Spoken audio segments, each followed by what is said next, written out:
الاتحاد المصري لكرة القدم طلع بيان بيقول فيه ان الاتحاد الافريقي طلب منهم حضور الجماهير بالساعة الكاملة بالنسبة للنادي الاهلي في الدوري الافريقي.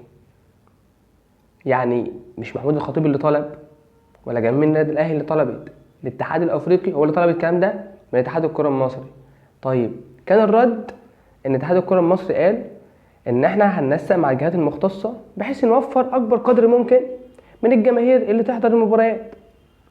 طيب ليه اتحاد الكرة الافريقي طلب الكلام ده، او ليه تم انشاء البطولة، او ليه عايزين نعمل جماهيرية كبيرة للبطولة؟ علشان الدوري الافريقي تم استحداثه او تم انشاؤه علشان عايزين يعدوا لفرق جامدة او فرق تنافس بشكل عالمي، سواء كان في كأس العالم للأندية او بشكل قاري. علشان كده اتحاد الكرة الافريقي حط مبالغ وجوائز يعني قيمة جدا. المركز الاول اللي هياخد البطولة هياخد 4 مليون دولار. تخيلوا البطولة اصلا هتبدأ من دور الثمانية، يعني الاهلي هيبدأ من دور الثمانية وغيره، الاهلي وسيمبا والوداد وصن داونز وبيترو اتلتيكو، الناس دي كلها يعني البطولة هتبدأ من دور الثمانية. يعني عندك دور الثمانية، دور نص النهائي، النهائي، 3 ادوار. اللي هيتوج بالبطولة هياخد 4 مليون دولار. طيب المركز الثاني او الوصيف هياخد 3 مليون دولار.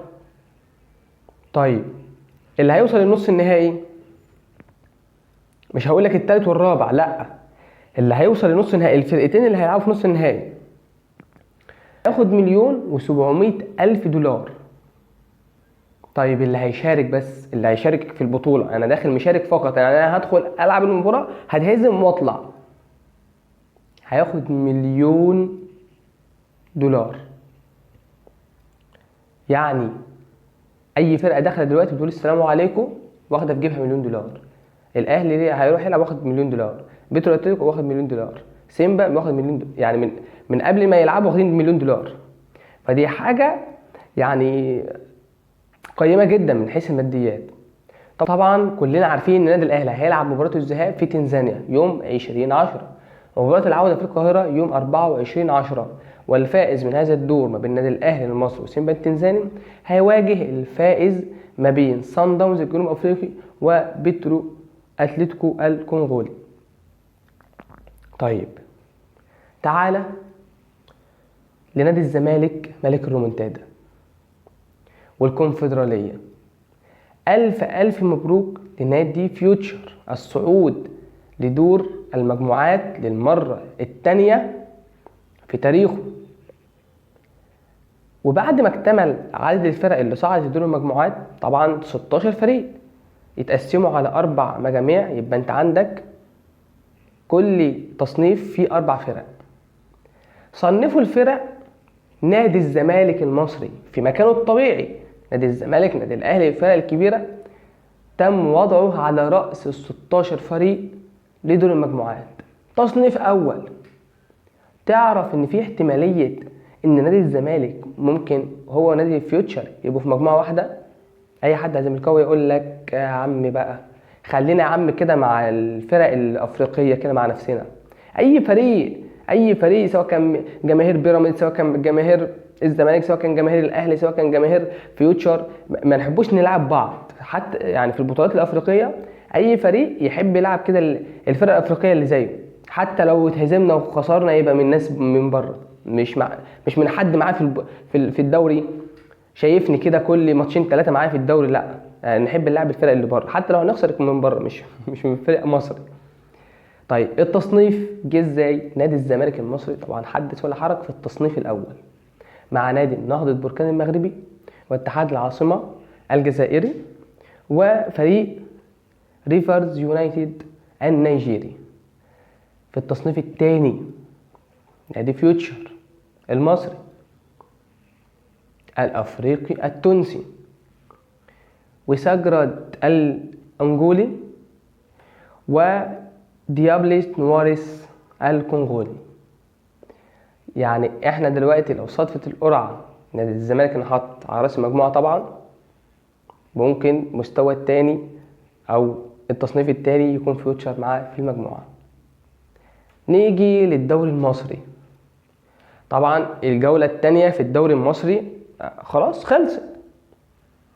في عقوبات تمت في الجولة التانية. ايه يا عم العقوبات اللي تمت في الجولة التانية؟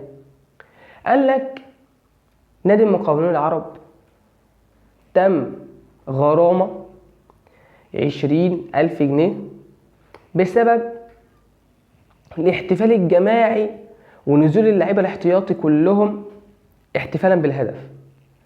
يعني دلوقتي احنا خلينا نتفق ان اي فريق هيجيب هدف في وقت بدل ضائع، هيجيب هدف حاسم، هيجيب هدف في وقت طبعا محدش يعرف يتحكم في مشاعره، اللعيبه هتنزل الملعب او هيحصل مثلا هيجان شويه مش عارف ايه، على كده الكلام ده مش هيبقى على المقاولون بس. نتمنى طالما القرار ده اتطبق على نادي المقاولون العرب يتطبق على نادي الاهلي، يتطبق على نادي الزمالك، يتطبق على نادي بيراميدز، اي فرقه في الدوري المصري يتم الاحتفال بشكل جماعي. لو لاعب واحد احتياطي نزل الملعب يتم تطبيق العقوبه. الحق حق ان يتبع. يا رب بقى من النص ما يتطبقش على فرقه فرقه.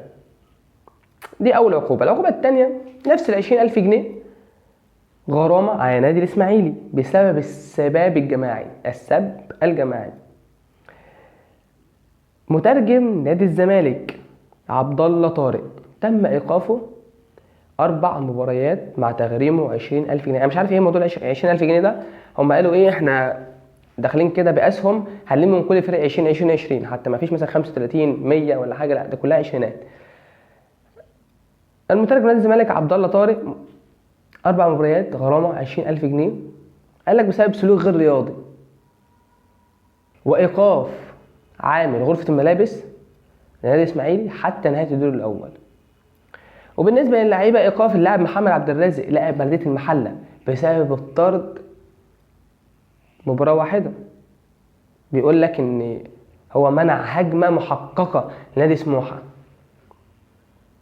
ايقاف اللاعب احمد محمد يوسف اللاعب انبي بسبب بطاقتين صفراويتين وهيتم ايقافه مباراه. ده ملخص الاخبار سريعا كده. ما تنسوش اللايك والشير للقناه ودعم لاخوكم احمد معوض. السلام عليكم ورحمه الله وبركاته.